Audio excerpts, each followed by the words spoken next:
Të nderuar shikues, mirëmbrëma, jemi sot në platformën digjitale Okult në kanalin ton të YouTube-it Okult.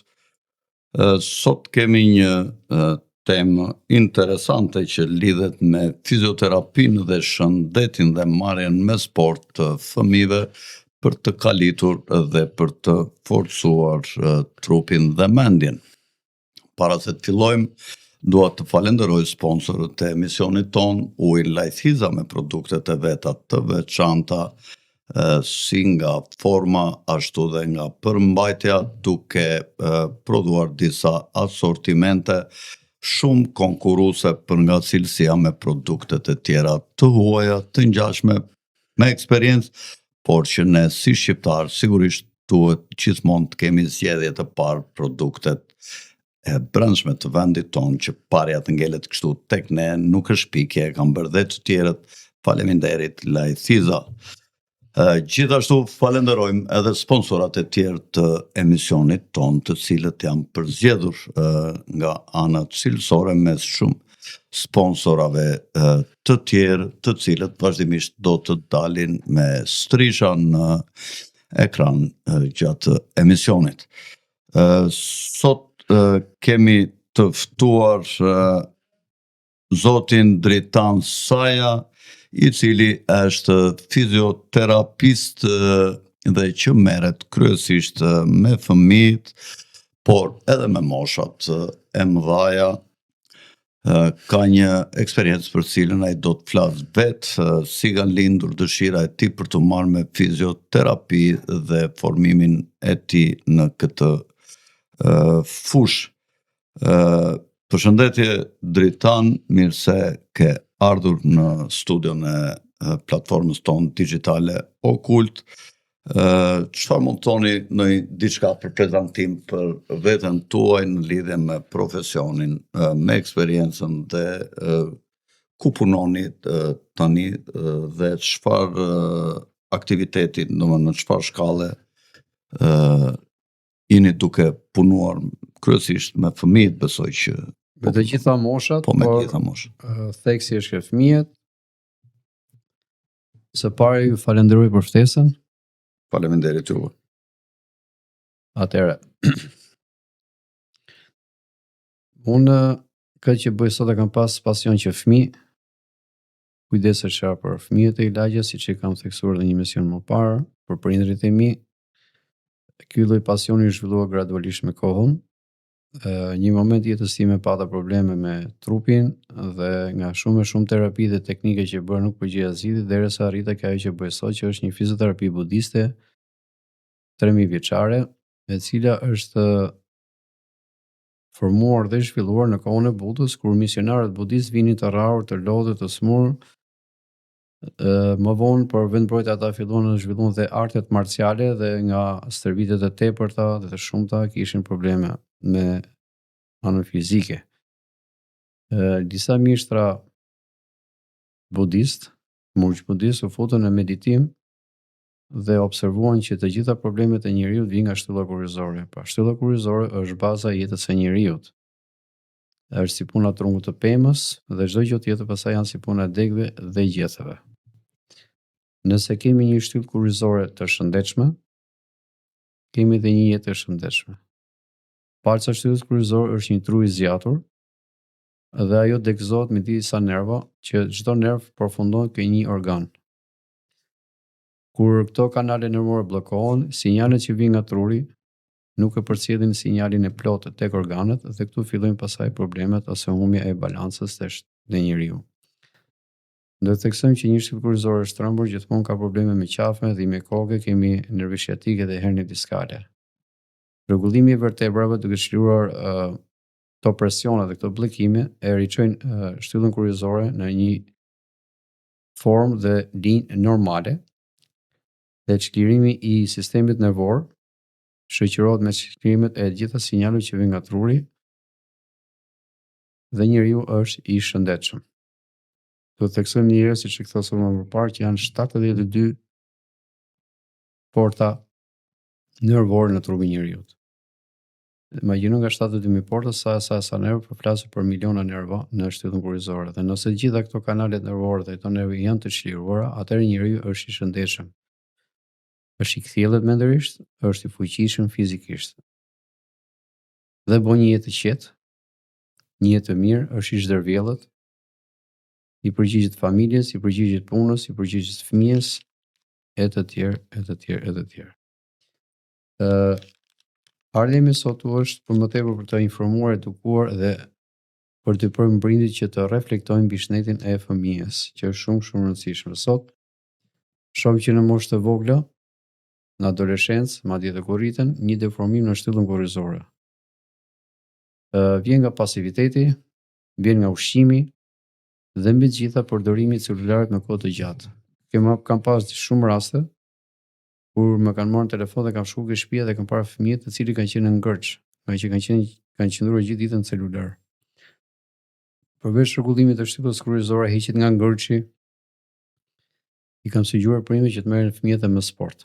Pra, duke kombinuar fizioterapinë që unë bëj sot për 20 vitesh dhe sportin, kemi parë ndryshime jashtëzakonisht shumë të mira dhe shumë pozitive tek fëmijët. Madje edhe prindërit shpesh më marrin telefon çka ka ndodhur dhe më falenderojnë për punën që kemi bërë. Në shumë raste fëmijët kanë qenë me shtyllë kurrizore të deformuar dhe pasi kanë bërë fizioterapinë dhe trupi është drejtuar, përgjithsisht e kanë futur në arte marciale. Jo se kanë probleme me futbollin apo me loje të tjera, as pak, por artet marciale kanë një zhvillim shumë më të shpejtë, qoftë në rregullimin e trupit, qoftë edhe në konfidencë në karakter. Dhe shumë fëmijë që kanë qenë me skolioz, me deformim shtyllës kurrizore, duke kombinuar fizioterapinë dhe artet marciale, jo vetëm kanë qenë mirë shëndet, por kemi parë një rritje të nivelit shumë të lartë edhe në mësime në shkolla. Pra, është krijuar një lloj disipline ku fëmia ka gjetë veten dhe është shprehur në këtë mënyrë. Sugjeroj gjithë prindërit të reflektojnë, të mendojnë që fëmia nuk do vetëm të anë mira materiale apo celular. Njeriu është i përbërë nga ana fizike, mendore dhe shpirtërore. Ana fizike do ushqimin e mirë, do punën, do sportin, që ta mbash fizikun në formë.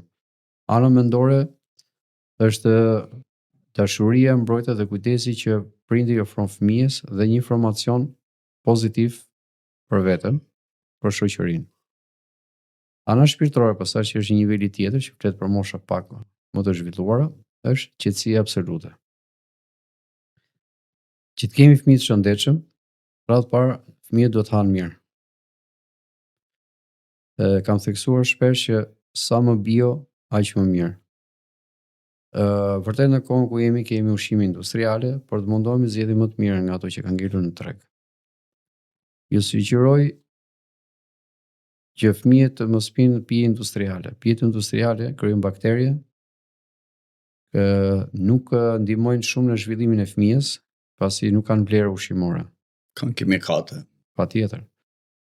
Kena pas një rast nga Elbasani që nuk më erdhi shumë mirë domethënë kur dëgjova, megjithatë ishte një reflektim shumë i thellë. Para disa vitesh, një gocë në Elbasan, ajo hante patatinë, pinte këto pijet energjike, pijet industriale dhe i kishte kisë në bark. Prindë kujtonin se ishte shtatzën dhe arrivnin i bërtisin çfarë si bonin. Dhe një moment kjo thotë jo, sa edhe nuk e kuptonte çfarë thonin prindrit. E çun në Elbasan ke doktori i tha që kjo vajza ka kisë nga ushqimet e këqija që kanë ngrënë dhe pijet energjike dhe pijet industriale që ka pirë, i shkruar një kisë. Dhe ai kisë vinte si formë shtatzanie në barkun asaj dhe këto kujtonte se kishte ngel shtatzanë, ke parasysh? Edhe i tha ju doktori derisa pastaj mori ato medikamentet e duhura por heqjen e këtij kisti. Kjo është nga ana ushqimore. Nëse do ta lejmë fëmijën gjithë ditën duke shkruar, duke lexuar me celular, atëherë fëmia nuk ka qëndrim korrekt të shtyllës kurrizore dhe krijon deformimet që quhen skolioza, lordoza, kifoza ose në shqip që i bi gunga, hark dhe deformimi i shtyllës kurrizore. Sporti, që ose gjuri që në moshën 5 vjeç të gjithë fëmijët duhet futen në sport. Mund t'i fusësh në boks, mund t'a fusësh karate, mund t'a fusësh në taekwondo, në artet marciale, mund t'a fusësh në ping pong. Më thënë, nuk ka rëndësi. Fillimisht fëmijën e duhet ta ngacmojmë dhe gradualisht ai do gjej vetveten. Pata një djalin një mik e timi që ishte me ndofërmirë shtyllëkurzore dhe futa në karate. Një 3-4 muaj në jeti, pastaj ju bezdis, nuk e ndjeu dhe është fut në boks. I thash, ëngër disa grushta, tha, më doli gjë nga unë, tha, po jam shumë mirë, tha, e ndjej veten ke boksi, aty rri. Dhe duke bërë fizioterapi një herë javë dhe duke u marrë me boks, ai është goxha i përmirësuar. Atëre, trupi i njeriu ka nevojë për lëvizje. Trupi ka lëvizje për nevojë të lëvizje mekanike. Këto lëvizje mekanike në sport jo vetëm e ndihmojnë njeriu të jetë i shëndetshëm nga ana fizike, por fëmia gradualisht fillon edhe njeh trupin e tij. Që jam dakord me që fëmia duhet rrezohet, duhet bërë pis, duhet të gërvishtet, dhe në këtë mënyrë fëmia fillon edhe njeh trupin e tij. Dhe kjo është gjë shumë e mirë. Dhe kjo lloj kaliti fillon aty bëhet si edukat dhe disiplinë me kalimin e kohës. Kjo është ajo që sugjeroj ke prindrit. Pra, fizioterapi, sport dhe një ushqim bio neve na ndihmojnë që kemi fëmijë të shëndetshëm. Dhe ky fëmijë i shëndetshëm nesër pas nesër mos harrojmë që fëmia është ardha një kombi. Ç'po rrisim sot është kombi nesër. Nëse jam i qartë deri tani. Po. Unë kam botuar me shpinë time botuese një libër, Buda dhe Budizmi.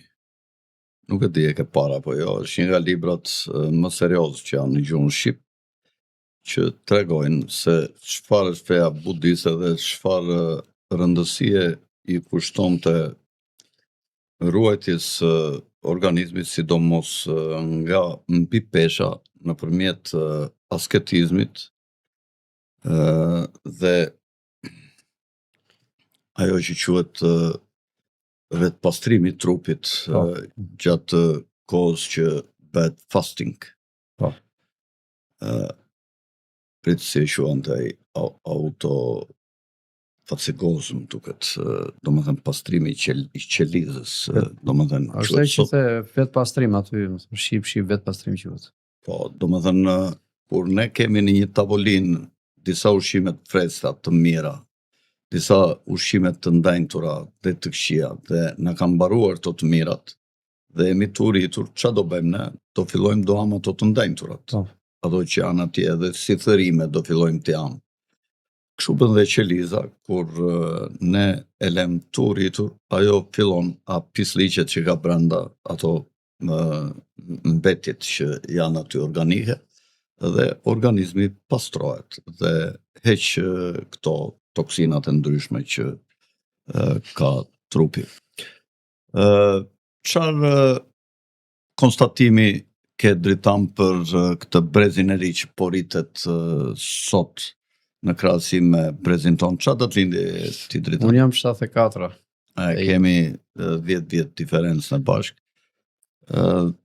Sidoqoftë ti e ke arritur atë kohën para 90-s kur ne shkonim në shkollë, bënim aktivitete fizkulturë që në mëngjes, atë fizkulturën e mëngjesit, një çarakora 20 minuta që ishte shumë e mirë dhe të zhvillonte trupin, nuk ta linte të unë e kam provuar vetë deri në klasë të 6, në fund klasit 6, nuk merresha me aktivitet fizik, vetëm kur luaja me shokët jashtë, kështu që luanim ndonjëherë futboll. Atë se kam lënë kur futbollin, dhe mësonja shumë në shkollë dhe kisha filluar të krusesha pak. Dhe në klasë të 7 e kapa situatën dhe fillova të ngjitesha për ditë në mal edhe në timër, në të ftohtë, dhe bënja shumë ushtrime në atë zonën e Korçës në Kodrat, që ne i theshim Zoti Kene atëherë, kur ishin 2 paralele atje dhe bënim ushtrime me trupin ton, me peshën ton në tokë, vrapime, dhe trupi im u zhdërvillësua shumë, bënja vertikalen, bënja kipi në tokë, ngrihesha me vertikale me kokë, duke kryer atë trekëndçin, 2 duart koka, duke bërë atë qiririn. Nuk të shumë se kam qenë gjimnast. Dhe arrita pasaj që dhe në veglat në gjimnastik, arrita derisa të ipnja dhe në nazë dhe të bënja kipin, stemën në njëshe. Kryqin. Po, më kujtohet kur vajta në universitet në vit të parë, vajta 26 vjetë, dhe më vinte turp të bënja të stërvitjer me këta shokët e mi të klasës që ishin të kursit, që ishin nga 18-19 vjeç, po të pa zhvilluar shumicat, pa fuqishëm, të pa marrë me sport. Po, dhe... Ti ke qenë shpejt o qullac? Dhe kemi pasur një profesor Kujtim Trasja, ka qenë dhe komentatori voleybollit, ai ka qenë voleybollist. Edhe më dërgon të aber me këta mua. Të ishte thojni këti të vi se do të angele, kështu se që nga dhe i math në mosh. Ndërkohë më bënja çdo ditë 2 xhiro rreth liçenit nga liçeni, edhe bënja mbas ditën dark, në mbrëmje bënja me shtangë në dhomë, bënja kërcime, shalpërkulje, gjitha i kam bërë. Po, me gira, me litar bënja nga 3-4 mijë kërcime mbas dite. E kam qenë shumë mirë. Në futbol me shokët, me gjithë ata ishim më të vegjël, isha nga ndër më të mirë të atje në futbol, e din ata shokët e kursit. Dhe kur i shkova këti kujtimit, ka qenë me Pjerin Kiri aty profesor, ka ndru vjeta, i ka qenë tip shumë boksieri, ishte pak i moshuar në atë kohë, 60 vjeç. Dhe më tha mua, tha, ti e Vilani, tha, po pse s'vjen, ishte dita që do jepnim normat ne. Pse të vjen ti dha, se unë në atë kohë isha dhe i letë kështu, isha 73 kile, 74 kile, si që kanë qenë gjithë shqiptarë. Edhe më thot mua dukesh e kështu i mbarum, më tha mua lëngaraq, se isha me xheka, si isha zhveshur, shokët e mi po bënin nxemje. Edhe ky porinte aty duke i parë në një paralele të shkallëzuar, si tash e mbaj mend ke qyteti studenti. Edhe ishin të dy atje, po bënin muhabet, edhe i kishin lënë këta nxemje, do jepnin normat atë ditë 3200, një mish, 50-100 kërcim si gjati, edhe paralele njesh duhet bënja 11 ulje ngritje.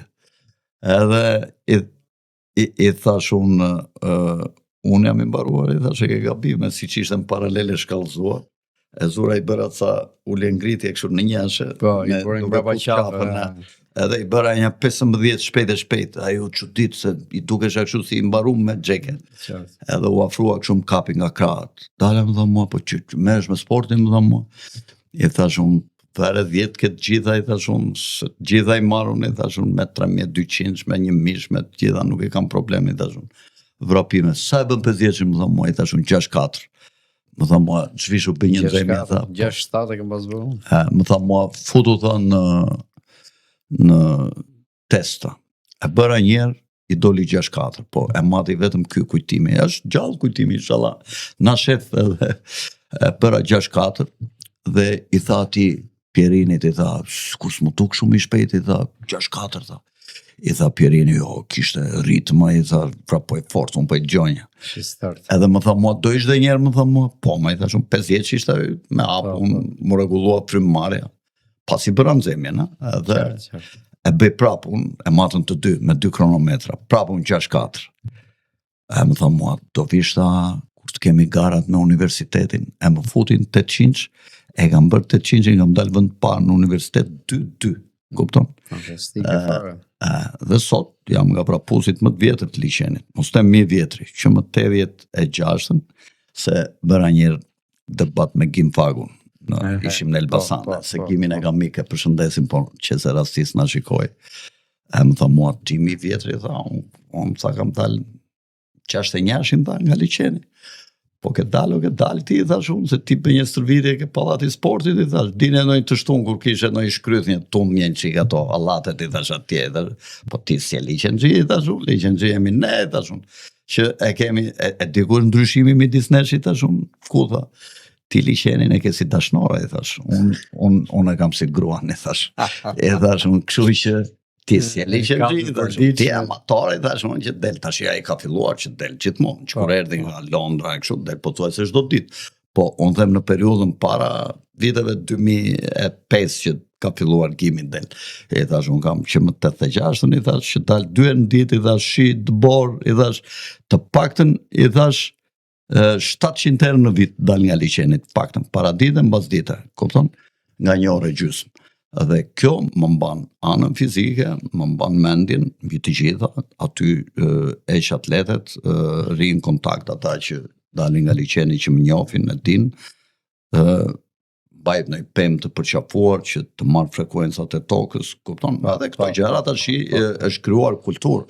E bëjnë shumë njerëz, po kur dilja unë në vitet 88, 89, 90, 91, kur linda Çunin, linda Gocën, edhe i menja këta të vegjël, Goca në klasë 4, i tundesh e bishtalet si kështu, edhe shumë pak njerëz kishte që merreshin me sport në Tiranë.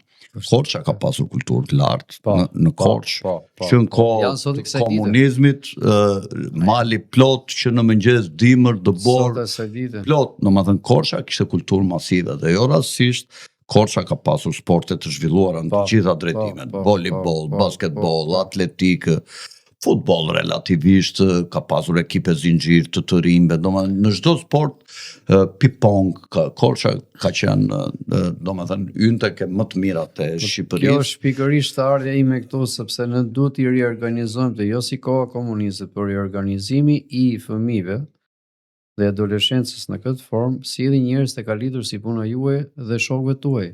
Pra, kur ti i kalitur, je i kthjellet mendërisht, je i fuqishëm fizikisht, dhe automatikisht je pozitiv në gjitha rrethanat e jetës. Aq më tepër mos harrojmë që sporti ndikon jashtëzakonisht shumë në formimin e hormoneve, qoftë ke femra, qoftë ke mashkull, në mënyrë natyrale, pa që nevojë me bot terapi hormonale. Se terapia hormonale është jashtëzakonisht shumë e rrezikshme dhe në shumë raste njerëz që kanë bërë terapi hormonale kanë arritur deri edhe në vetvrasje. Po, njeriu duhet të jetë bio, 100% bio. Po disa studime të disa psikologë, duhet një psikolog jashtëzakonisht shumë specialist që të arritë të firmosi për terapinë hormonale dhe personi, doktori që duhet bëjë terapinë hormonale duhet jetë jashtëzakonisht shumë i kujdesshëm, sepse flasim për një jetë njeriu, nëse një fëmijë 3-5 vjeç, 18 vjeç që ka vendosur këtu në Shqipëri të bëjë këtë, ai nuk e di çfarë është jeta. Dhe ja parandalon jetën. Dhe ka shumë raste nga ata që kanë bërë terapi hormonale dhe kur arritur të orë, unë nuk do të jem femër, do të jem mashkull, ose unë do të jem mashkull, nuk do të jem femër. Ky lloj depresioni i brendshëm i ka çuar në vetvrasje, në përdorimin e drogës. Pra ka humbur jetën. Nuk është e nevojshme të bëjmë terapi hormonale kur kemi jashtëzakonisht kushte të favorshme të një rritje natyrale. Pra nëse ne hajmë ushqim bio, nëse bëjmë stërvitje, automatikisht trupi e bën vetë shërimin, zhvillimin hormonal, nuk ka nevojë ndryrë. Ushqimi bio, mos pim ato pisliq. Po industriale. Ja ku është pija më mirë në botë.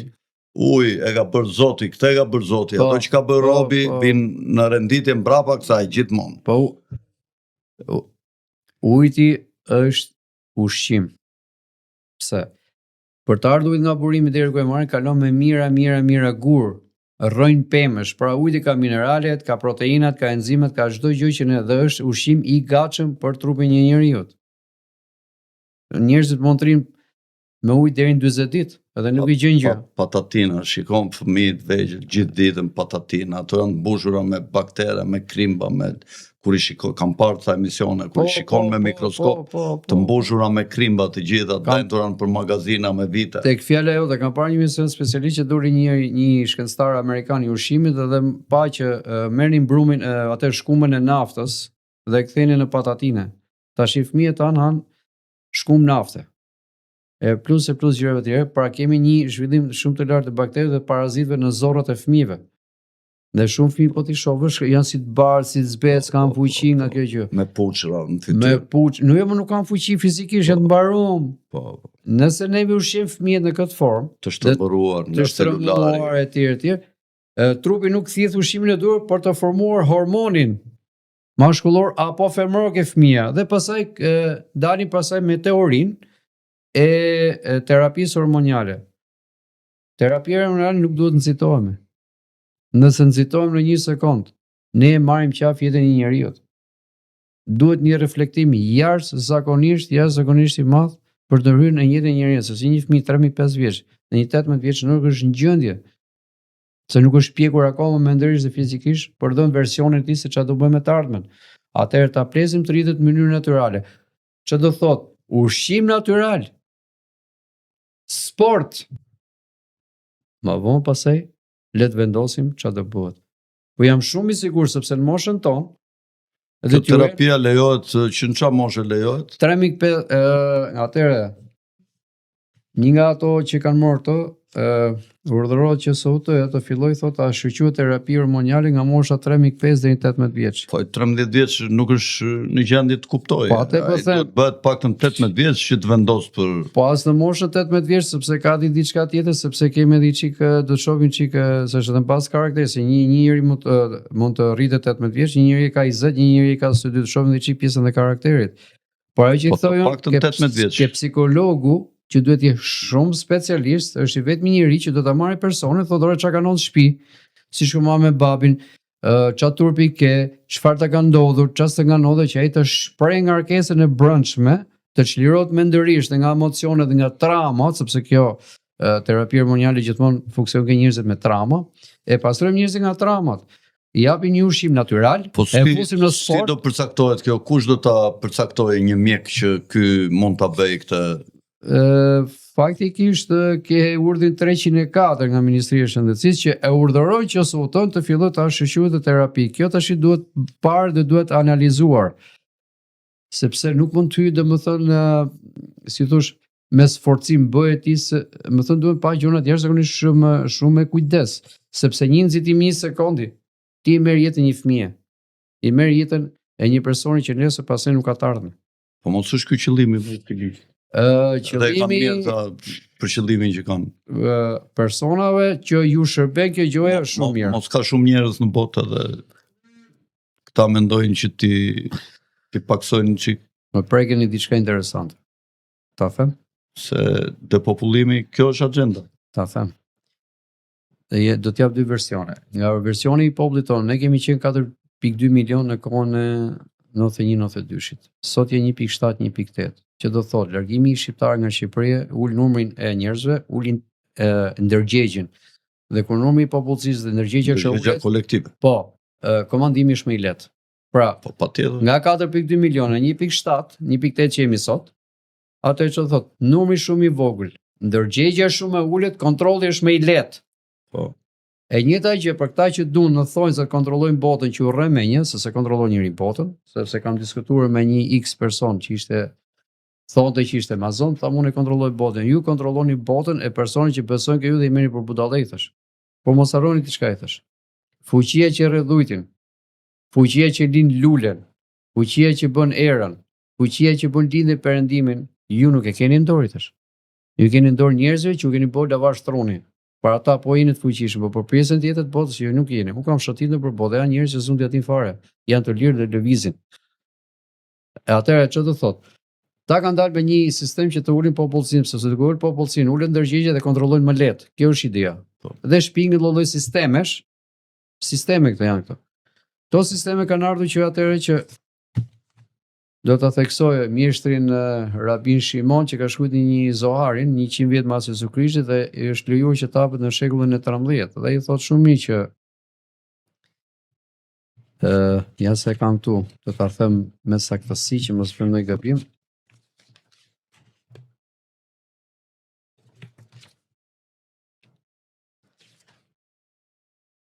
Atëherë, kryengjëlli i cili e tradhoi Zotin dhe u vendos në tokë dhe e hoqi veten si Zot, quhet Semjaza, sembralin krenarin dhe rebelimin. Azazeli simbolon fuqinë dhe dijen pa moral. Dija pa moral është jashtëzakonisht rrezikshme sepse shkatron njerëzimin. Samaeli simbolizon tundimin dhe akuzën dhe më rrezikshëm nga të gjithë, që kemi dëgjuar shumë kohë të fundit që flasin për orgjitë seksuale dhe çortimin seksual, quhet Lili, simbolizon dëshirën që humbet kontrollin.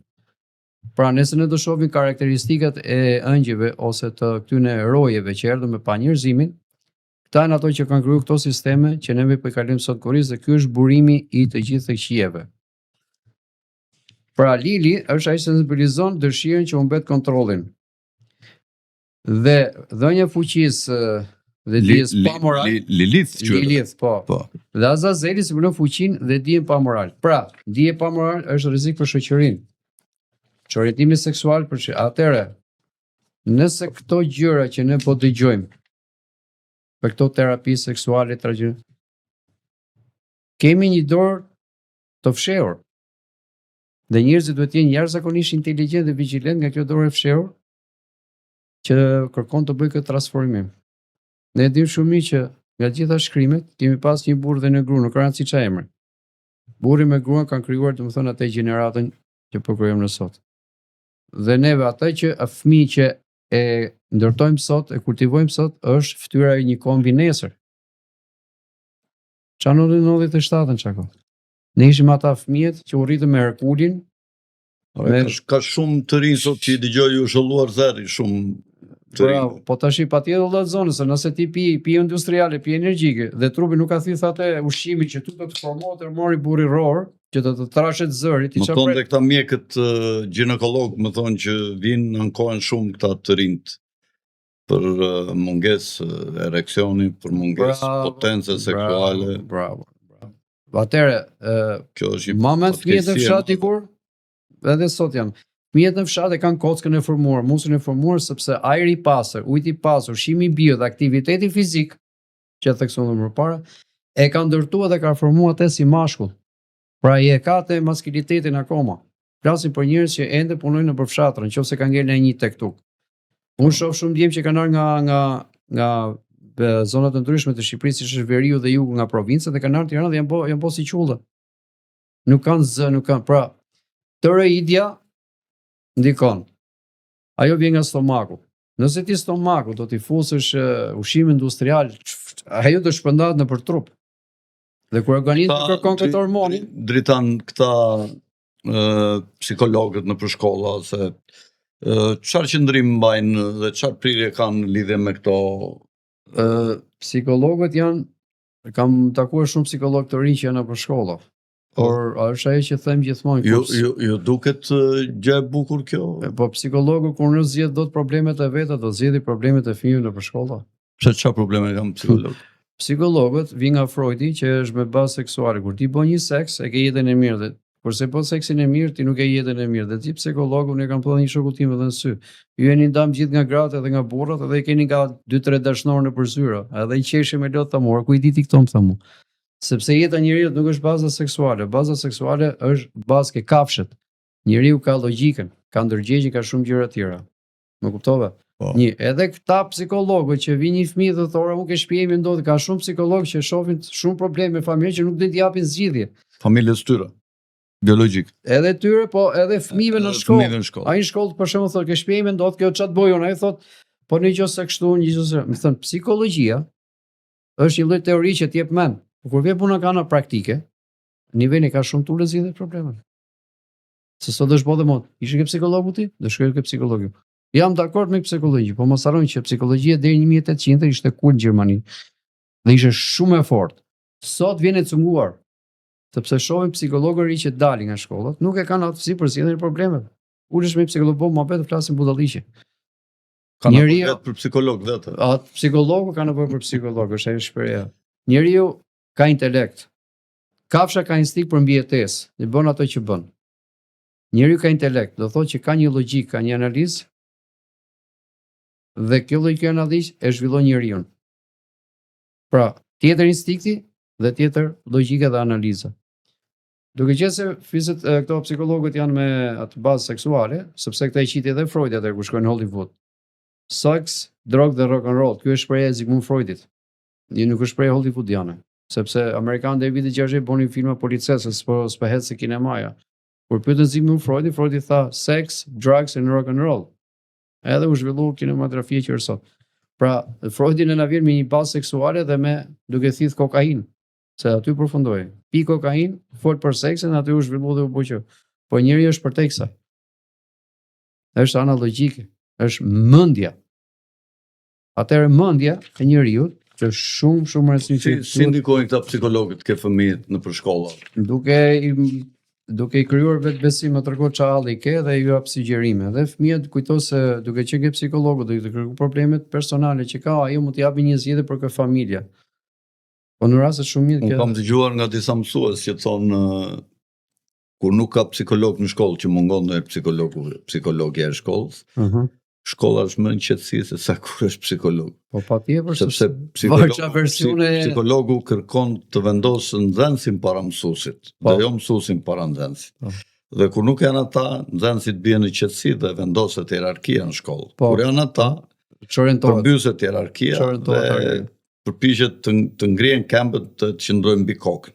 Fiks fare. Këto psikologët i bëjnë këtë gjë. Unë këtyre psikologëve zakonisht ju ndroj atë gen me një qe, edhe ke dal fiks ke Freudi, se dhe Freudi dhe në gjë të jap një kështu 20 sekonda. Çfarë ka tash për fëmijët në gjë të re për shembull që tash për pushimet, për këto, si mendon ti këshillosh fëmijët dhe prindrit? Po para se të më përgjigjesh, dëshiroja të përmendja edhe një herë të shikoni sponsorët e zgjedhur të emisionit tonë dhe përshëndesim dhe Alpsigum për kontributin që i jep ke emisionit tonë. Atëherë, si të duket Rozea? Shumë interesant, më kujton kohën kur gjyshet tona e bonin trëndafilin me limontoz. Ashtu, trëndafil me limontoz. Më vjen me njëjtën traditë dhe me njëjtën shije, shumë interesante. Janë shumë bio dhe me petale trëndafili. Po. Shija, domethënë, më kthen brapa në kohë dhe më kujton eksaktësisht dorën e gjyshes që i bënte në kohën tonë. Atëherë, dua që të gjithë prindrit në Shqipëri të reflektojnë mbi diçka. Në çdo lloj telefonate dhe sugjerimi që ju afrojnë për fëmijët, qoftë privat dhe shtetëror, për to kurset verore, është shumë e rëndësishme t'ju kërkohet programi. Programi jo me gojë, po me shkrim.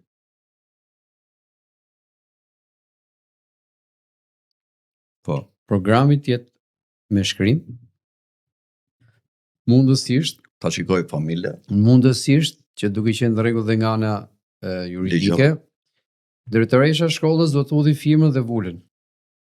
Patjetër. Drejtoresha kujdestare firmën. Programi t'ju dorëzohet prindërve që ta dinë se çfarë do ndodhi në këtë aktivitet. Qoftë privat, qoftë dhe shtetëror. Kudo që t'i çoni, gjithmonë kërkohet një program. Nuk lehet fëmia në mëshirë të fatit për njëra apo për tjetrën arsye. Mos se ka shumë mundësi që futin në program të rriten me dashurinë për flamurin e ylberit. Po, atëherë një psikolog dhe shkencëtar amerikan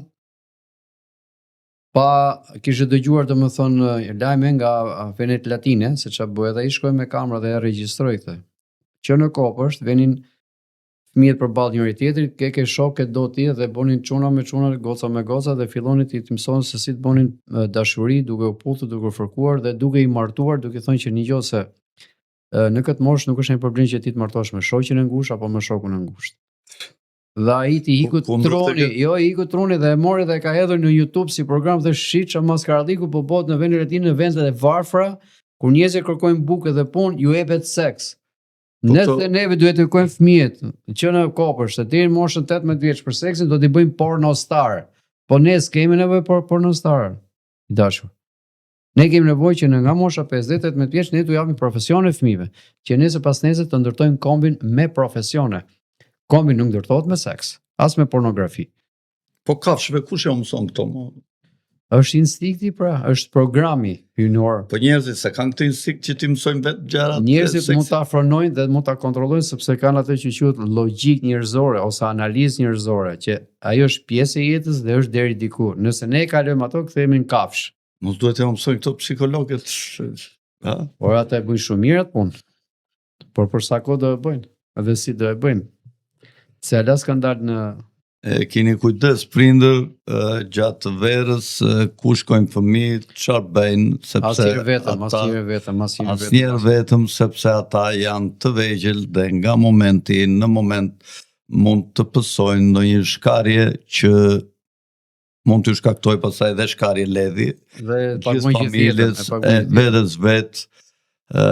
Kini kujdes, jeni vigjilent, hapni syt, mos besoni ke askush, vetëm ke vetja juaj dhe të afërmit tuaj më të afërt, si nëna, gjyshi, fëmijëve, halla, tezja, vllai i madh, motra e madhe. Mos harrojmë diçka tjetër. Më fal se shumë, mos harrojmë diçka tjetër. Interferenca dhe terapia hormonale i ban këta fëmijë pre të pedofilëve. Pra duhet parandalojmë pedofilizmin. Nëse pedofilizmi do vi me kalimin e kohës do duket si një aktivitet normal, atëherë ky vend asgjësohet totalisht nga ana mendore, sepse kjo do japi goditje jashtëzakonisht madhe dhe një çortim total Duhet të të ruajmë personit. traditat tona më të mira, që na kanë lënë të parët ton, kulturën ton, mos u ndikoni nga jo çdo gjë që shkëlqen është arë. Mund të jetë dhe fosfor dhe të mbyt kur merr erë, prandaj një mungesë vëmendje mund të shkaktoj probleme. Mos besoni Ruajni ky fëmijë të rinë në rrugën e Zotit, jeni vigjilent. mos besoni ky hyjet, besoni ke Zoti. Po, Kjo është një.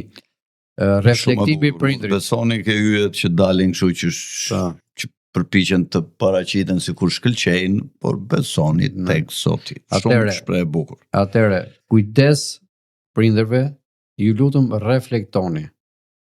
Fëmijët në çdo lloj aktiviteti familjar, shoqëror, por dhe në shumë raste që kanë vërë shumë prindër që nuk janë vigjilent. Janë në kafe dhe shkon fëmia në banjo, lahet bën. Jo fëmijët vetëm në banjo, në asnjë lloj institucioni, në asnjë lloj qendre tregtare, asnjëherë fëmijët vetëm në banjo. Asnjëherë në çdo lloj aktiviteti, qoftë privat, qoftë shtetëror, fëmia mos lihet vetëm nga prindi, të shoqërohet. Nëse ka një program të kërkohet programi, çfarë do bëhet, çfarë do ndodhi. Ka koha që t'jeni jashtëzakonisht vigjilent ndaj fëmijëve. Është shumë e rëndësishme. Nëse fëmia ndihet i mbrojtur, nëse fëmia shef dashurinë dhe kujdesin e prindërve, ai ndihet jashtëzakonisht i sigurt, i qetë dhe nuk gabon. Ju lutem, ka arko tjetër. Dritan, ju më thati që duhet të ruajtur trupi mendor dhe trupi shpirtëror. Ku është dallimi mes tyre të dyja? Pra që kjo të është- kujdesen fëmijët. Kjo është një temë shumë e bukur.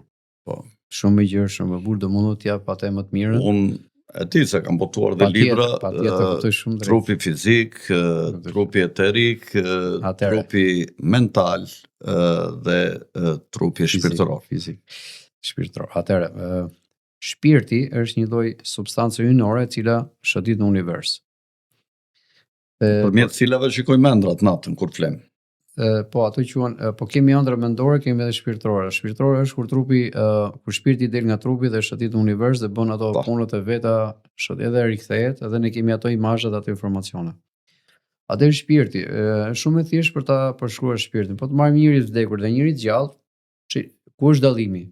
Ajo lloj energjie që ka të marrë njëri e mban gjallë është shpirti, është kjo lloj energjie e bukur, që zakonisht shprehet në formë drite ose lëndë hynore ose dritë hynore. Kur del nga trupi, trupi vdes.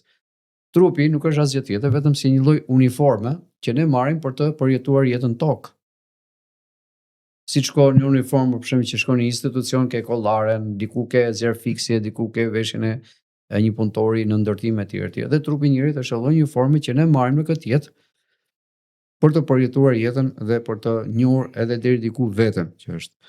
Ana mendore janë impresionet që ne kemi akumuluar nga vite e vite dhe jetë më përpara dhe janë impresione ose gjymblënie ose kuriozitete që ne duam t'i rijetojmë. Kjo është ajo pjesa. Prandaj pse ne vim. Filozofistët Elena Blavatsky thotë që ka lidhje me budizmin, thotë që janë 3 element eterik në trupin e njeriut, që janë atma, budi dhe manasi, ose mendja, shpirti dhe fryma. Fryma, thot Blavatsky, është një USB që ndodhet në gjendrën pineale, e cila regjistron ato që ne shikojmë dhe dëgjojmë gjatë jetës sonë, dhe kjo është ajo që na cakton karmën mbas vdekjes për jetët e tjera, e cila do të jetë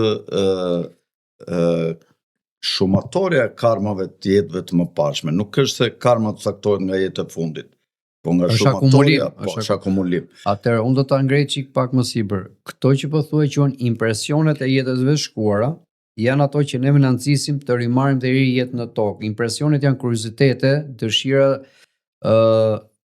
të pashprehura dhe ne vim për t'i djegur ose për t'i përjetuar. Karma zakonisht ka lidhje me anën materiale të kësaj jete. Pra karma është e kësaj jete dhe është më materiale se sa impresionet. impresioni na bën ne rilindjet ose tym në ciklin e rilindjeve. Kur neve fillojmë këto impresionet janë profesionet, janë leku, herë i varfër, herë i pasur, herë mbret, herë një ushtar ose ushtar. Më thënë këto janë ato që bën shpirti, herë mashkull dhe femër, sepse shpirti nuk ka gjini dhe vjen herë mashkull dhe femër, por të djegë kuriozitetet dhe veri moment ku këto impresionet digjen, automatikisht digjen edhe karma e kësaj jete. Karma për shembull ka lidhje, unë jam në Shqipëri dhe kam karma shqiptare. Edhe do ta djeg që sa jetë. Në një tjetër mund shkoj në një vend tjetër, atje krijoj karmën në Indi, mund ta ndjek në Indi ose në Afrikë, varet. Karma ka të bëjë me këtë jetë që është më tepër, më thonë, nga ana materiale se nga ana shpirtërore. Impresionet akumuluar nga jeta në jetë është ajo që neve na risjellin për t'i djegur dhe për të shuar deri diku kuriozitetin. Dhe jeta e shpirtit që është lëndë, njeriu jeton jetë pas jetëve në pafundësi.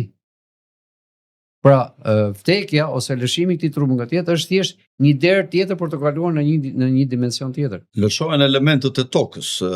Po, lëshohet trupi dhe ajri, sepse elementet e tokës t'japin energjinë e nevojshme, kurse këto janë elementet e zjarrit, elementet shpirtëror. Po.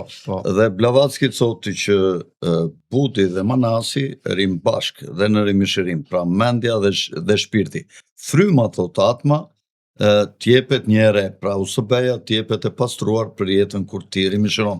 Dhe ke atma ndodhet kujtesa, pra ndaj ne zmojmë mend, thot jetët e më pashme, pasi kjo kujtesë shkon në softverin e madh të krijuesit të universit, i cili shikon se çfarë ke bërë dhe mbi bazën e të mirave apo të këqijave të caktohet ajo që thash më parë, karma.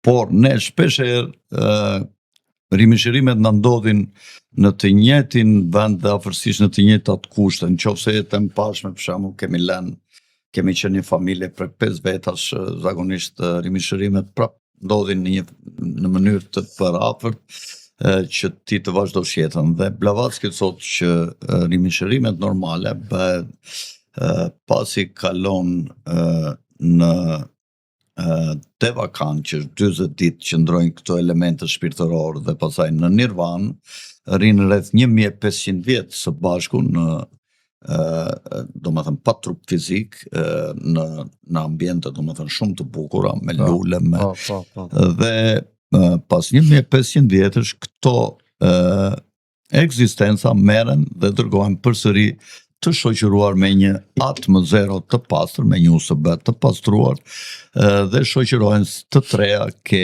një qenie vogël e sapo krijuar, ke 40 ditët në barkun e nënës, duke hyrë këto elemente shpirtërore që ditën në 41. Kështu thot Blavatsky dhe teozofia. Teozofia Lavakurson e kam akoma më të thjesht nga mediumet më të fuqishëm në botë, më publik me më kanë tokë, quhet Chico Xavier, që ka shkruar mbi 300 libra çfarë ndodh mas vdekjes, se ku shkojmë me tjerë. Piles është një film shumë i bukur, quhet No Solar, Astral City 1, 2, 3, super film. Dhe shumë njerëz në Shqipëri kur kanë vdekur nëna dhe babai dhe kanë qenë, domethënë kanë parë filmin, janë çliruar, domethënë ato emocione, thonë pse vërtet shosh, po. Çfarë ndodh? Ne jemi qenj me vullnet lirë. Masi ne vdesim nuk vjen njëri të na gjykoj. Shpirti jon shef çka ka bërë. Është shpirti jon që na gjykon në prani të shumë shpirtrave të që qanë me neve, dhe aty është një mentor i cili neve na organizon dhe na ndihmon për të parë se çfarë kemi bërë dhe si ta korrigjojmë. Para se të vinë tokë, ne trajnohemi si shpirta për trupin që do marrin dhe për familjen që do zgjidhin. Më thonë akoma më e thjeshtë për ta shpjeguar. Dhe shpirti kur kalon në krahun tjetër, fillon edhe shëron dhe shef dhe me kalimin e kohës se çfarë ka bërë në këtë jetë. Dhe shef gabimet e veta, shpirti jon që gjykon për gabimet që kemi bërë neve dhe rikthehemi për të korrigjuar ato gabime që kemi bërë, për të plotësuar ato të paplotësuara. Derisa arri pasazh në vetnjohje dhe ndryshim shpirtëror. Mirë, drejton, meqense nga regjia po më bëjnë me shenjë që duhet ta mbyllim emisionin për shkak të kalimit të limiteve të kohës. Të falenderoj për bisedën. Shpresoj që të kemi dhënë disa mesazhe dhe të kemi ngjallur një lloj kërshërie me këto çështje që ne trajtuam, që gjithmonë njerëzit kanë pikpyetje të mëdha. Kanë pasur, kanë dhe do të kenë, të gjitha ata që do të vinë mbas nesh, dhe ne që jemi këtu gjallë, se çfarë ndodh mbas shuarjes funksioneve fizike të trupit tonë. Nga unë, Alfred Sako, natën e mirë dhe miropafshim në emisionin e ditës së nesërme me një të ftuar interesant dhe do të jemi në kanalin e YouTube-it të Top Channel. Tung tung.